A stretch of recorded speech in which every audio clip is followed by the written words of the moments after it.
कि वीडियो में यहाँ पे मैं आपके लिए 50 करंट अफेयर्स जो क्वेश्चन पेपर्स हैं उनका एमसीक्यूज का एक सेट लेकर के आया हूँ। और जो भी मेरे भाई बहन एसएससी, रेलवे, बैंकिंग और डिफेंस के ऐसे एग्जाम्स की तैयारी कर रहे हैं उनके लिए कंबाइंड एक टेस्ट सीरीज जो मैं यहाँ पे लेकर के आया हूँ। और वीडियो में आप हर सवाल का जवाब देने की कोशिश करके देखिएगा दोस्तों। यदि आपका स्कोर 35 से 40 के बीच में आता है तो एवरेज है दोस्तों। आपका जो करंट अफेयर्स की नॉलेज है वो बहुत अच्छी है, ठीक है। तो हर क्वेश्चन का जवाब देने के लिए आपको मतलब काफ़ी समय मिलेगा और वीडियो इसलिए लास्ट तक देखिएगा दोस्तों। और अपना जो स्कोर है वो कमेंट सेक्शन में ज़रूर बताइएगा।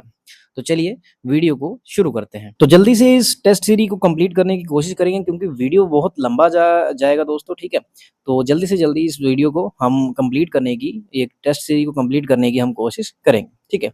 The new Employees Provident Fund of organization will launch which new digital platform as announced by Union Minister Mansukh Mandavia to enhance digital governance and user empowerment. कर्मचारी भविष्य निधि संगठन डिजिटल गवर्नेंस और उपयोगकर्ता सशक्तिकरण को बढ़ाने के लिए कौन सा नया डिजिटल प्लेटफॉर्म लॉन्च करेगा, जिसकी घोषणा केंद्रीय मंत्री मनसुख मंडाविया ने की है।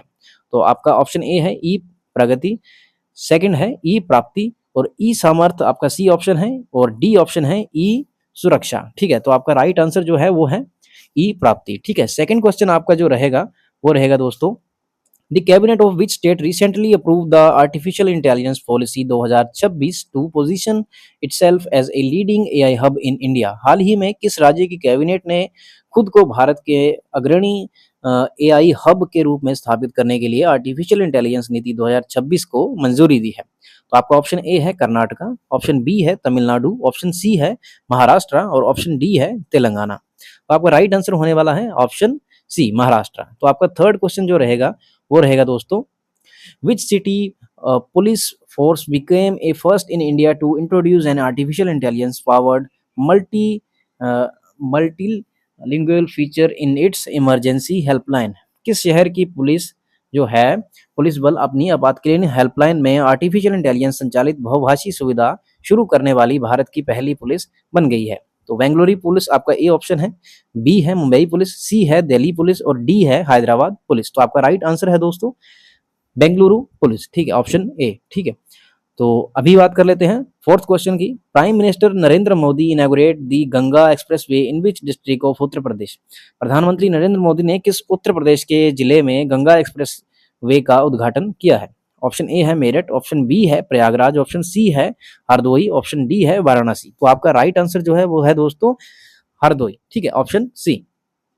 तो नेक्स्ट क्वेश्चन जो है दोस्तों वो आपका रहेगा, which ministry release the panchayat advertisement advancement index 2.0 report on national Panchayati Raj day April 24। राष्ट्रीय पंचायती राज दिवस 24 अप्रैल पर किस मंत्रालय ने पंचायत एडवांसमेंट इंडेक्स 2.0 रिपोर्ट जारी की है। ऑप्शन ए है ministry of rural development, option B है ministry of Panchayati Raj, option C है ministry of home affairs, option D है मिनिस्ट्री ऑफ फाइनेंस। तो आपका राइट आंसर जो है दोस्तों वो है मिनिस्ट्री ऑफ पंचायती राज, ठीक है। क्वेश्चन नंबर 6 जो आपका होने वाला है वो है, which state recorded it's highest ever voter turnout after independence with an overall participation of 92.47% in the assembly election conducted in 2 phases। किस राज्य ने 2 चरणों में आयोजित विधानसभा चुनावों में 92.47% की कुल भागीदारी के साथ स्वतंत्रता के बाद से अपना अब तक का सबसे अधिक मतदान दर्ज किया है। ऑप्शन ए है असम,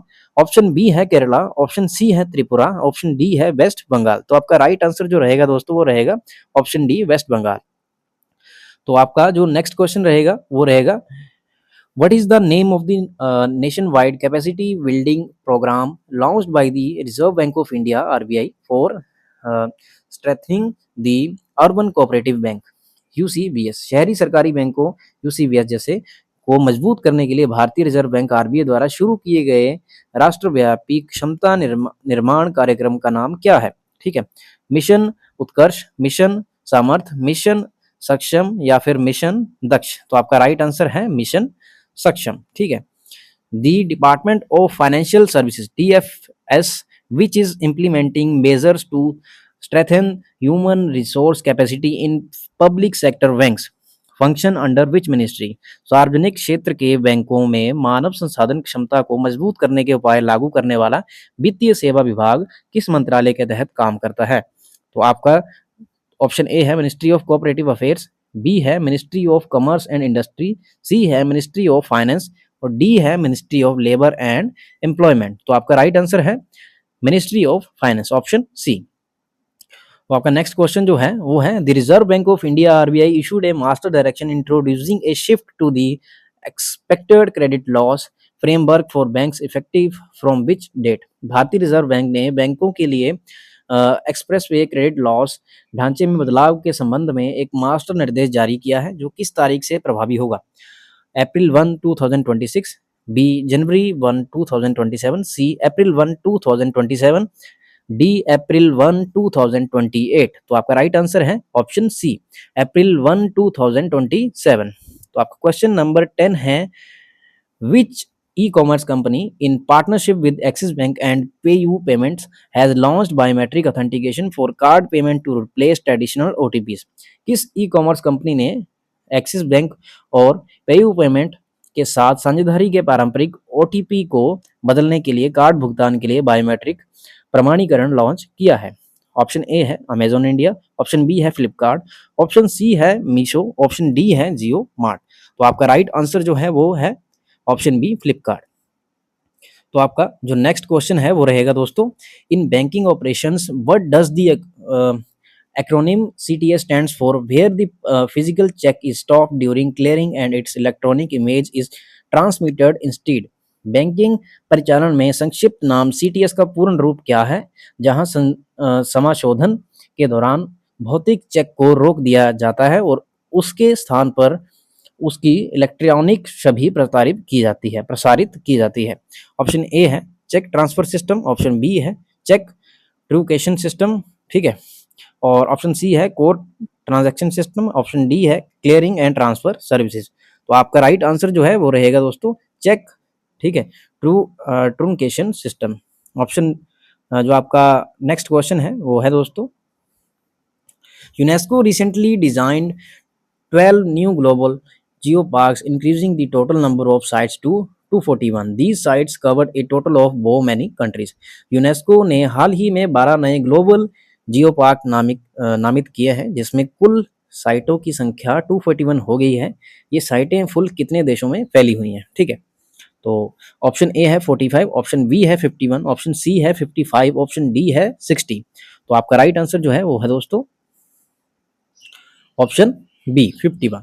तो आपका नेक्स्ट क्वेश्चन है which country has officially announced its decision to exit the organisation of the petroleum exporting countries, ठीक है, OPEC and the wider OPEC plus alliance effective from May 1, 2026? किस देश ने आधिकारिक तौर पर पेट्रोलियम निर्यात देशों के संगठन और व्यापक ओपेक प्लस गठबंधन से बाहर निकलने के अपने फैसले की घोषणा की है जो 1 मई 2026 से प्रभावी है? ऑप्शन ए है कतर, ऑप्शन बी है अंगोला, ऑप्शन सी है यूनाइटेड स्टेट्स, ठीक है, यूनाइटेड अरब अमीरात्स, ठीक है, UAE, और ऑप्शन डी है सऊदी अरबिया। तो आपका राइट आंसर है option C United Arab Emirates, UAE, ठीक है। तो आपका नेक्स्ट क्वेश्चन है who has been appointed as the chief executive officer CEO of Reliance enterprise intelligence limited REIL, a joint venture between Reliance and Meta, ठीक है, रिलायंस और Meta के बीच में एक संयुक्त उद्यम रिलायंस एंटरप्राइज और इंटेलिजेंस लिमिटेड, ठीक है, के मुख्य कार्यकर्ता अधिकारी के रूप में नियुक्त किया गया है। तो कौन सा CEO होने वाला है? ऑप्शन ए है आकाश अंबानी, ठीक है, ऑप्शन बी है परमिंदर सिंह, ऑप्शन सी है संदीप बख्शी, ठीक है, ऑप्शन डी है के कृतिवासन। तो आपका राइट आंसर है ऑप्शन बी परमिंदर सिंह। तो आपका नेक्स्ट क्वेश्चन जो है वो रहेगा दोस्तों question number 15 Bharat heavy electrical limited भेल signed a licensing agreement for transfer of technology with the travel science and technology laboratory NSTL is a laboratory under which organisation? Bharat में heavy electronic limited ने नौसेना विज्ञापन और तकनीकी प्रयोगशाला के साथ औद्योगिक हस्ताक्षरण के लिए एक लाइसेंसिंग समझौते पर हस्ताक्षर किए हैं, ठीक है। NSTL किस संगठन के तहत एक प्रयोगशाला है? ऑप्शन ए है इसरो, ऑप्शन बी है डीआरडीओ, ऑप्शन सी है इंडियन नेवी, ऑप्शन डी है एचएएल हिंदुस्तान एरोनॉटिक लिमिटेड। ठीक है, और तो आपका राइट आंसर जो है वो है दोस्तों डीआरडीओ, ऑप्शन बी डीआरडीओ।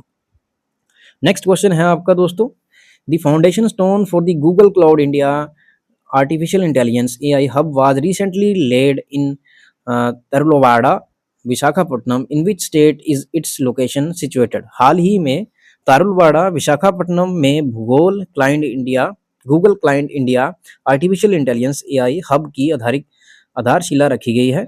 यह स्थान किस राज्य में स्थित है? ऑप्शन ए है तमिलनाडु, ऑप्शन बी है कर्नाटका, और ऑप्शन सी है तेलंगाना, ऑप्शन डी है आंध्र प्रदेश। तो आपका राइट आंसर है डी, आंध्र प्रदेश।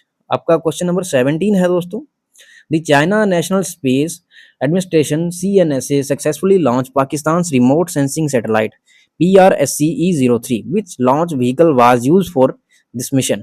चीन राष्ट्रीय अंतरिक्ष प्रशासन के पाकिस्तान के रिमोट सेंसिंग उपग्रह को सफलतापूर्वक लॉन्च किया। इस मिशन के लिए किस लॉन्च व्हीकल का उपयोग किया गया था? जो रॉकेट का उपयोग किया था, किसका उपयोग किया गया था? ऑप्शन ए है लॉन्च मार्च 3B, लॉन्ग मार्च 6, और सी लॉन्ग मार्च 5, और डी फैल्कन 9। तो आपका राइट आंसर है ऑप्शन बी लॉन्ग मार्च 6। तो आपका नेक्स्ट क्वेश्चन है 18th question, renowned sports personality Gurbaksh Singh Grewal passed away recently at the age of 84 in New Delhi।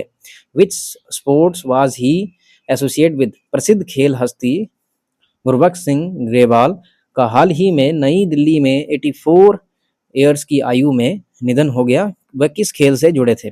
Option A है cricket, option B है football, option C है hockey, option D है athletics. तो आपका right answer जो है वो रहेगा दोस्तों ऑप्शन सी हॉकी।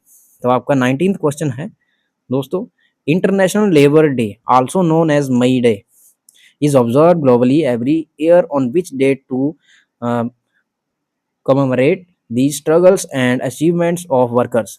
श्रमिकों के संघर्षों और उपलब्धियों को याद करने के लिए दुनिया भर में हर साल किस तारीख को अंतर्राष्ट्रीय श्रम दिवस, जिसे मई दिवस भी कहा जाता है, मनाया जाता है? तो अप्रैल 21, ऑप्शन बी है अप्रैल 30, ऑप्शन सी है मई 1, ऑप्शन डी है मई 5। तो आपका राइट आंसर दोस्तों रहेगा ऑप्शन सी मई 1। तो आपका लास्ट क्वेश्चन और 20th क्वेश्चन है दोस्तों, which state has introduced India's first digital grievance redressal system for GIG worker, aiming to enhance transparency, accountability and workers protections। किस राज्य ने गिग श्रमिकों के लिए भारत की पहली डिजिटल शिकायत निवारण प्रणाली को शुरू किया है, जिसका उद्देश्य पारदर्शिता, जवाबदेही और श्रमिक सुरक्षा को बढ़ाना है? ऑप्शन ए है महाराष्ट्र, ऑप्शन बी है कर्नाटका, ऑप्शन सी है तमिलनाडु, ऑप्शन डी है तेलंगाना। तो आपका राइट आंसर है दोस्तों ऑप्शन बी कर्नाटका। तो दोस्तों आज की ये टेस्ट सीरीज में इतने ही एमसीक्यूज थे, और यदि आपका स्कोर 35 to 40% रहा है या जितना भी आपका स्कोर रहा है तो मुझे कमेंट करके जरूर बताइएगा। मैं ऐसे ही इंटरेस्टिंग टेस्ट सीरीज हर महीने आपको लेटेस्ट गवर्नमेंट जॉब अपडेट्स के साथ साथ लेकर के आऊँगा। और वीडियो को ज़्यादा से ज़्यादा शेयर कीजिएगा, अपने दोस्तों के साथ शेयर कीजिएगा ताकि उनका भी जीके का जो नॉलेज है वो बढ़े। और चैनल को सब्सक्राइब कर लीजिए, बेल आइकन को प्रेस कर लीजिएगा। तब तक के लिए जय हिंद।